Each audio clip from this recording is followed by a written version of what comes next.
Existe algo perigoso acontecendo dentro da sua mente, e você talvez nem tenha percebido. Você pode estar estudando, trabalhando, tentando crescer, mas silenciosamente, 4 armadilhas psicológicas podem estar sabotando tudo. Elas não fazem barulho, não avisam quando chegam, e o pior, parecem normais. Mas hoje, você vai descobrir como elas estão drenando sua coragem, sua inteligência emocional e sua capacidade de transformar sua própria história.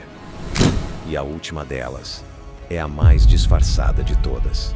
A maioria das pessoas acredita que o que limita a vida são fatores externos, falta de dinheiro, oportunidades, reconhecimento. Mas existe um sabotador mais profundo.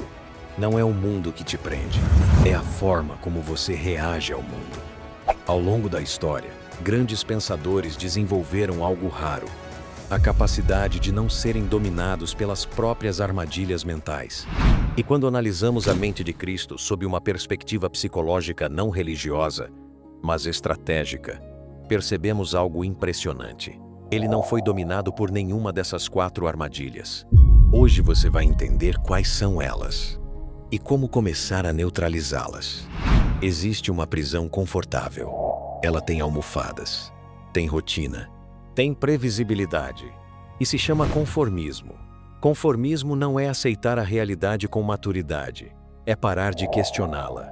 É quando você começa a repetir padrões, aceitar ambientes tóxicos, tolerar relações superficiais, só porque sempre foi assim.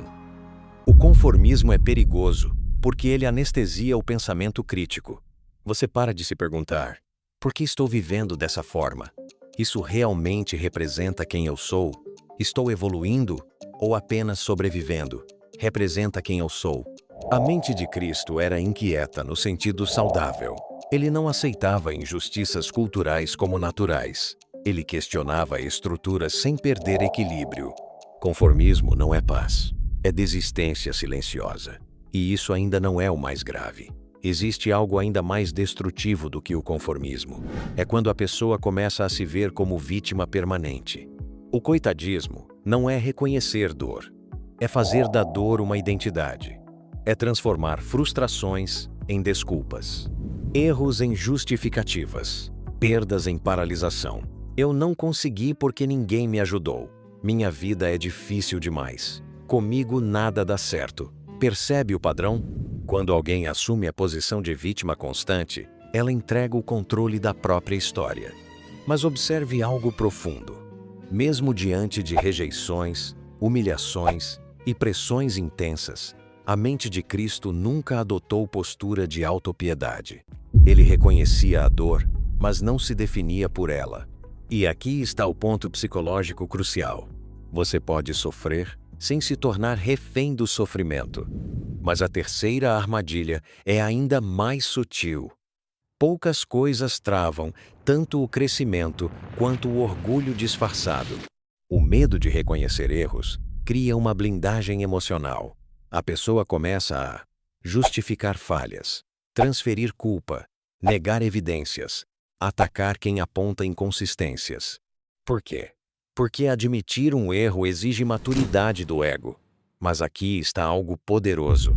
Reconhecer erros não diminui você, refina você. A mente emocionalmente saudável não se protege da verdade. Ela aprende com ela. Cristo confrontava erros inclusive dos seus discípulos. Mas fazia isso para expandir consciência, não para humilhar. Quem não reconhece erros estagna. E quem estagna, lentamente perde potência. Mas a quarta armadilha é a que mais destrói sonhos, silenciosamente. Essa é a armadilha que mais se disfarça de prudência. Não vou tentar agora. Melhor esperar o momento perfeito. E se eu falhar? O medo de correr riscos cria uma vida segura, mas pequena. Existe uma diferença entre imprudência e ousadia consciente, sem risco. Não há inovação, não há crescimento, não há transformação. A mente de Cristo operava fora da lógica do medo social. Ele enfrentava críticas, julgamentos, rejeições, mas não deixava o medo ditar decisões. O risco é o preço da expansão. E aqui está algo que quase ninguém percebe. Muitas pessoas não fracassam porque tentaram demais. Fracassam porque tentaram pouco. Mas existe algo ainda mais profundo por trás dessas 4 armadilhas. Elas enfraquecem o eu como gestor da própria mente. Quando você não administra seus pensamentos, você se conforma. Você se vitimiza. Você se justifica. Você se paralisa. A mente de Cristo demonstrava algo extraordinário: autogestão emocional. Ele não reagia impulsivamente às pressões. Ele filtrava, refletia, decidia. Isso é maturidade psíquica. A grande batalha não é externa, é interna. E vencer essa batalha muda tudo. Você não quebra essas armadilhas com motivação momentânea. Você quebra com consciência diária. Pergunte-se: estou me acomodando? Estou me colocando como vítima? Estou evitando admitir erros? Estou deixando o medo decidir por mim? Essas perguntas despertam o gestor interno. E quando você ativa essa consciência, algo poderoso acontece. Você deixa de ser refém das circunstâncias e começa a ser autor da própria trajetória. As 4 armadilhas não fazem barulho, elas não avisam quando chegam. Mas quando você aprende a identificá-las, você começa a recuperar sua liberdade emocional. Existe uma versão sua que ainda não apareceu. E talvez ela esteja esperando você romper essas correntes invisíveis. Se esse conteúdo fez sentido para você, se abriu uma nova perspectiva, inscreva-se no canal, porque no próximo vídeo vamos falar sobre algo que quase ninguém percebe: como fortalecer o eu para nunca mais ser sabotado pela própria mente. E isso pode mudar completamente sua forma de viver.